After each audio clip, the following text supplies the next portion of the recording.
Hello, എല്ലാവർക്കും നമസ്കാരം. പുതിയൊരു വീഡിയോയിലേക്ക് എല്ലാവർക്കും സ്വാഗതം. കുറച്ച് ഡിലേ ആയി. ഈസ്റ്ററും വിഷുവൊക്കെ ആയിട്ട് എല്ലാവരും അടിച്ചു പൊളിച്ചെന്ന് വിശ്വസിക്കുന്നു. ഇന്ന് ഞാൻ പറയാൻ പോകുന്നത് ഞെരിഞ്ഞലിനെ കുറിച്ചിട്ടാണ്. ഞെരിഞ്ഞലിൻ്റെ ബൊട്ടാനിക്കൽ നെയിം ട്രിബുലസ് ടെറസ്ട്രസ് എന്നാണ്. ഞെരിഞ്ഞൽ എന്ന് കേൾക്കുമ്പോൾ ഉടനെ നമ്മുടെ മനസ്സിൽ വരുന്നത് മൂത്ര സംബന്ധമായിട്ടുള്ള എല്ലാ അസുഖങ്ങൾക്കും ഞെരിഞ്ഞൽ നല്ലതാണ്. അത് ഒരുവിധം എല്ലാവർക്കും അറിയാം. ഞാനറിയാത്തവരുണ്ടെങ്കിൽ അറിഞ്ഞോളൂ. മൂത്ര സംബന്ധമായിട്ടുള്ള ഇഷ്യൂസ് ഉണ്ടെങ്കിൽ, കിഡ്നി സ്റ്റോൺ ആയിക്കോട്ടെ, അല്ലെങ്കിൽ മൂത്രം പോകുമ്പോൾ ഒരു വേദന, അല്ലെങ്കിൽ നന്നായിട്ട് വെള്ളം കുടിക്കുന്നുണ്ട് പക്ഷെ മൂത്രം പോകണില്ല, ഓക്കെ, അല്ലെങ്കിൽ പിന്നെ മൂത്രത്തിന് ഭയങ്കര യെല്ലോ കളർ ആകുമ്പോൾ അപ്പോഴൊക്കെ ഈ ഞെരിഞ്ഞൽ തിളപ്പിച്ച വെള്ളം കുടിക്കുന്നത്, തിളപ്പിച്ചാറിയ വെള്ളം കുടിക്കുന്നത് വളരെ നല്ലതാണ്. ഈ ഞെരിഞ്ഞലിൻ്റെ കൂടെ 1, 2, 3 മരുന്നുകളൊക്കെ ചേർത്ത് കഴിഞ്ഞാൽ അതൊരു പൊടിക്കൈയായിട്ട് മാറും. ഒരുപാട് മരുന്നുകൾ ഉണ്ടാക്കാനായിട്ട് ഉപയോഗിക്കുന്ന ഒരു മരുന്നാണ് ഞെരിഞ്ഞൽ. ഇംഗ്ലീഷിൽ തന്നെ പങ്ക്ചർ വൈൻ, ഡെവിൾസ് ഐലാഷസ് എന്നുള്ള പല പേരുകളും ഉണ്ട്. കാരണം ഞെരിഞ്ഞലിനെ കണ്ടാൽ തന്നെ അത് അതേമാതിരിയാണ്. അതുകൊണ്ടാണ് അങ്ങനെ ഒരു പേര് തന്നെ വന്നിരിക്കുന്നത്. അപ്പോൾ ഞെരിഞ്ഞൽ ശരിക്കും അതിൻ്റെ യൂസസ് ആണ് ഞാൻ മെയിനായിട്ട് ഇവിടെ പറയാൻ ഉദ്ദേശിക്കുന്നത്. ഞെരിഞ്ഞൽ ഞരമ്പ് സംബന്ധമായിട്ടുള്ള ഇഷ്യൂസിന് വളരെ നല്ലതാണ്.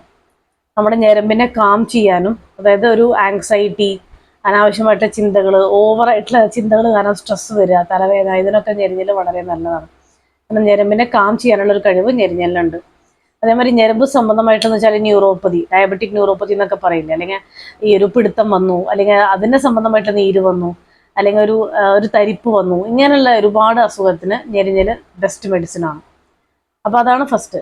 അടുത്ത കാര്യം എന്ന് പറഞ്ഞാൽ ഞാൻ പറഞ്ഞു, ആങ്സൈറ്റി അല്ലെങ്കിൽ ഉറവടെ ചിന്തിക്കുക, അതിൻ്റെ സംബന്ധമായിട്ട് സ്ട്രെസ്സും, അതിനൊക്കെ ഞെരിഞ്ഞൽ വളരെ നല്ലതാണ്. അപസ്മാരം പ്രശ്നത്തിന് ഞെരിഞ്ഞൽ നല്ലതാണ്. പക്ഷേ ഇത് മാത്രം നല്ല ഉദ്ദേശിക്കുന്നത്, ഇതിനങ്ങനെ ഒരു കഴിവുണ്ട് എന്നാണ് ഞാൻ പറഞ്ഞത്. പിന്നെന്ന് പറഞ്ഞാൽ ഞെരിഞ്ഞലിൻ്റെ കൂടെ ഈ നമ്മുടെ തഴുതാമ, പിന്നെ ചെറുള, ഇത് രണ്ടും ഒരു കിഴി വാരി കെട്ടിയിട്ട് നന്നായിട്ട് ഒരു വാഷ് ചെയ്യുക, പ്യൂറാക്കുക. അതിനുശേഷം കിഴി പോലെ കെട്ടിയിട്ട് വെള്ളത്തിലിട്ടിട്ട് തിളപ്പിച്ചിട്ട് ആ കിഴി എടുത്ത് കളയുക. എന്നിട്ട് ആ വെള്ളം ദിവസത്തിൽ പല തവണയായിട്ട് കുടിച്ചു കഴിഞ്ഞാൽ മൂത്ര സംബന്ധമായിട്ടുള്ള എല്ലാ അസുഖത്തിനും ബെസ്റ്റ് മെഡിസിനാണ്. ഓക്കെ, എല്ലാ പ്രശ്നങ്ങളും, എന്ത് പ്രശ്നം ആയിക്കോട്ടെ, കിഡ്നി സ്റ്റോൺ ആയിക്കോട്ടെ, സ്റ്റോൺ ചിലപ്പോൾ ഓപ്പറേഷൻ കഴിഞ്ഞിട്ടുണ്ടാവും, പിന്നെയും അത് വരുന്നു, അല്ലെങ്കിൽ ഈ പറഞ്ഞ മാതിരി മൂത്രം പോകുമ്പോൾ ഒരു വേദന വരുന്നു, കുട്ടികൾ മുതൽ വലിയവർക്ക് വരെ കുടിക്കാൻ പറ്റുന്ന ഒരു മരുന്നാണ് ഞെരിഞ്ഞൽ.